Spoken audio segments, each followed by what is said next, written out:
একদিকে শুল্কের বোঝা, অন্যদিকে স্থানীয় উৎপাদন ও ব্যবসায় অদৃশ্য খরচের চাপ, দুইয়ে মিলে চড়া নিত্যপণ্যের দর, ফলে অস্বস্তিতে সীমিত আয়ের মানুষ। জানিয়ে উদ্বেগ প্রকাশ করেছেন ক্যাব সভাপতি। জানান, যে কোনো মূল্যে নিত্যপণ্যের উৎপাদন খরচ ও আমদানি শুল্ক কমিয়ে আনতে হবে নতুন সরকারকে। রাকিব হোসেনের রিপোর্ট।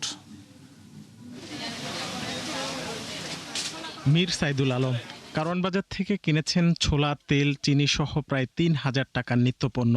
এর মধ্যে ২/৩ বাকিতে। ব্যয়ের চেয়ে আয় কম হওয়ায় বেতন পাবার আগেই তাকে হাঁটতে হলো এই পথে। বেতন হিসাবে বাজারের যে সমতুল্য দাম, এই দামে মিলে না। আমি যদি ১,০০০ টাকা দিয়ে ১ কেজি মাংস, ৮০০ টাকা দিয়ে ১ কেজি মাংস কিনি, প্রধানমন্ত্রীও কিনতেছে ৮০০ টাকা দিয়ে ১ কেজি মাংস, তাহলে আমার মিলবে কি করে? তেল, চিনি সহ বেশ কিছু পণ্যকে অতি জরুরি ঘোষণা করা হলেও বসিয়ে রাখা হয়েছে উচ্চ আমদানি শুল্ক। যেমন প্রতি কেজি চিনিতে গড়ে ৩১ টাকা এবং লিটার প্রতি সয়াবিন তেলে শুল্ক দিতে হচ্ছে ২২ টাকা। এছাড়া মশলা জাতীয় পণ্যের শুল্ক হার আরও বেশি। তবে বন্দরের অব্যবস্থাপনায় খরচ বাড়ে অদৃশ্যভাবেও, যার প্রভাব ঘুরে ফিরে পড়ে ভোক্তার কাঁধে। আপনারও মন, আমারও তো মন, আমার তো মন চায়, আমার মন চায় না, পারি না অর্থের অভাবে।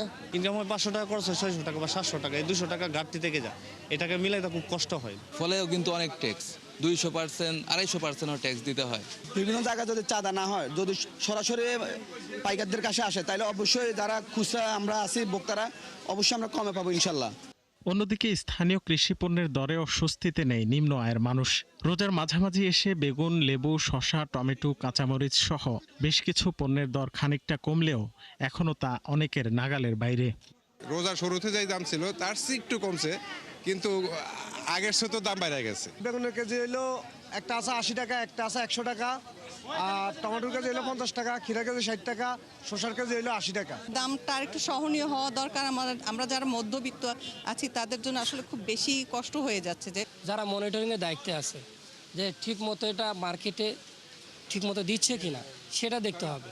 নিত্যপণ্যের চড়া দরে সাধারণের কষ্ট বাড়ায় উদ্বেগ প্রকাশ করেছেন ক্যাব সভাপতি।